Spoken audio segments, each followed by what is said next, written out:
bagi habis supaya tidak mengorbankan salah satu kepentingan. Tetap kita akomodir semua.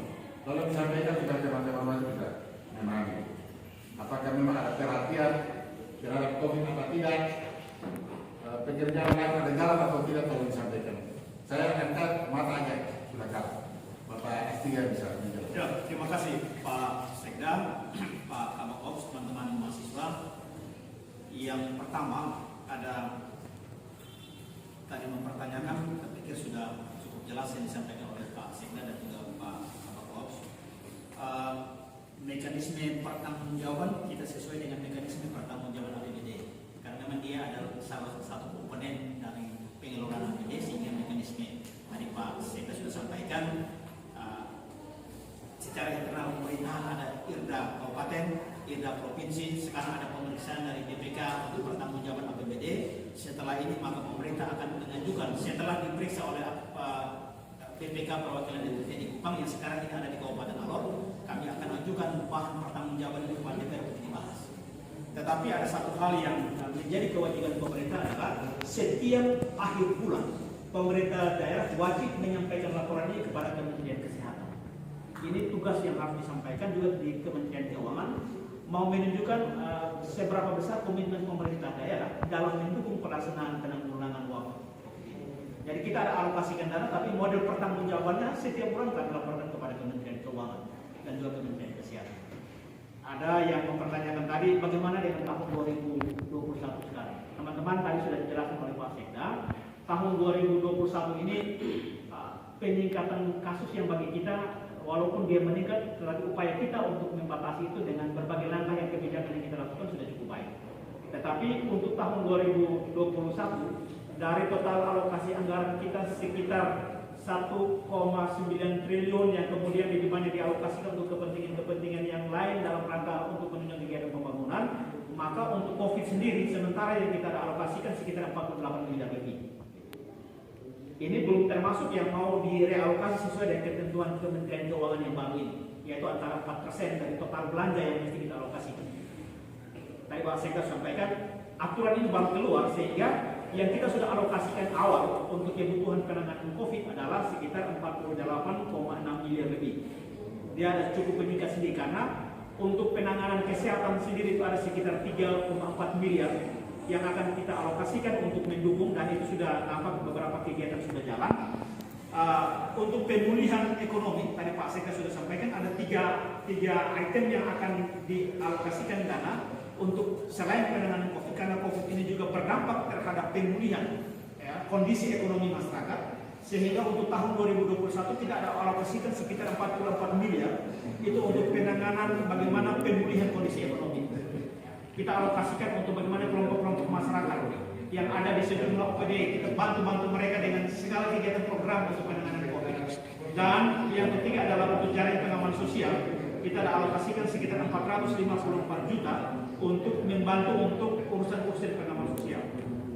Teman-teman, urusan pengamanan sosial ini juga tidak saja menjadi kewajiban pemerintah daerah melalui APBD, tapi kita juga ada alokasikan melalui ketentuan dan Kementerian Desa. Itu wajib dana desa dialokasikan sekitar hampir 30% dilakukan untuk BLT, bantuan langsung tunai. Bahkan informasi terakhir yang tadi malam saya dapati dari koordinatornya adalah di luar dari BLT juga harus dimanfaatkan untuk program padat karya produktif yang dimaksudkan untuk membantu masyarakat yang terkena dampak ekonomi ini. Mereka bisa bekerja di kerja, setelah kerja dapat hasil dari pekerjaan itu. Jadi misalnya ada pekerjaan fisik yang dilaksanakan, masyarakat harus dilibatkan dan persentasenya adalah sekitar 50% dialokasikan untuk mendanai perekonomian bagi mereka. Jadi di luar dari jaring pengaman sosial yang dialokasikan oleh pemerintah sekitar 454 juta, ada lagi dukungan dari pemerintah melalui Kementerian Desa melalui alokasi dana desa, dan kita berharap jaring pengaman sosial ini kan ada juga misalnya jaring sosial yang dialokasikan untuk BLT, terus jaring pengaman sosial, itu kita berharap bisa mendukung tugas-tugas yang dilaksanakan oleh pemerintah. Jadi untuk alokasi sementara yang dialokasikan untuk tahun 2021 sekitar 48 miliar yang kita alokasikan di APBD yang sementara jalan. sambil kita menunggu hasil refocusing yang harus dilakukan oleh pemerintah daerah sesuai dengan surat kementerian yang baru. Jadi ya kemarin kami ada dulu bicara-bicara, pokoknya sekarang semuanya harus kita alokasikan ke BLT. Bantu bukan maaf, dana untuk tak terduga. Jadi mekanismenya karena dia di dalam ketentuan anggaran ini kan dia tidak dikhususkan untuk itu ada anggarannya. Jadi kita alokasikan di dalam BLT sehingga penanganannya itu gampang. Kalau sekitar tadi Pak Sekda bilang sekitar 60 miliar kita alokasikan tidak saja untuk penanganan COVID di sisi kesehatan, tapi bagaimana pemulihan ekonomi masyarakat, juga jaring pengaman sosial. Tetapi di samping itu juga diantisipasi kejadian-kejadian luar biasa yang terjadi yang menuju kepada bencana. Teman-teman banyak yang berbeda, kita punya nelayan jalan, ada kapal motor tenggelam dan segala macam, kita perlu bantu. Ada angin kencang di mana-mana rumah segala macam, kita perlu bantu. Nanti ibu kalau di bagian bencana ini akan menangani ini. Itu yang kita alokasikan. Jadi tadi Pak Sekda bilang kita berharap untuk COVID ini selesai supaya perhatian kita lebih banyak bagaimana upaya membangun di daerah. Tapi karena kondisi ini harus bagaimana kita tetap mengantisipasi. Bagaimana dengan infrastruktur? Ada banyak teman yang mempertanyakan itu.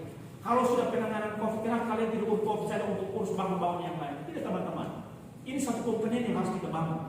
Kita tidak bisa melakukan terus kita menghindari yang lain. Tidak. Untuk infrastruktur di tahun 2021 ada 181 miliar yang dialokasikan.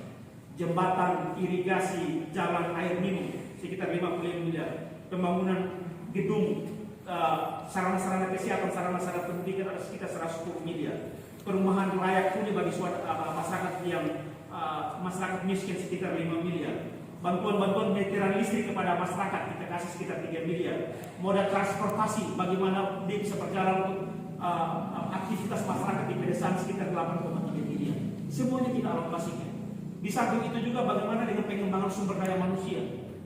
Kita harus siapkan juga menjadi BINTEK, beasiswa bagi mahasiswa, beasiswa bantuan-bantuan keuangan sekitar 44 miliar lebih. Jadi alokasi anggaran ini secara konkret dia mau menunjukkan bagaimana komitmen. Jadi kita tidak saja terfokus untuk bagaimana COVID ini ditangani, tapi usaha-usaha ekonomi masyarakat harus dibangun, infrastruktur harus dibangun, jaring-jaring pengaman sosial harus dibangun, sehingga semuanya berkolaborasi dalam rangka mendukung ini. Karena ada Pak Sekda bilang fokus kita penanganan COVID, tetapi ekonomi harus jalan. Masyarakat mau makan apa? Sumbangan-sumbangan dana-dana yang dilakukan itu sebenarnya mau menunjukkan bahwa ketika mereka tidak berdaya, ekonomi masyarakat bisa jalan. Bantuan kepada kelompok-kelompok masyarakat, kepada kelompok-kelompok masyarakat penenun, pengrajin, mereka yang ada usaha-usaha kecil misalnya perkiosan, terus tambal ban, segala macam masih terbuka.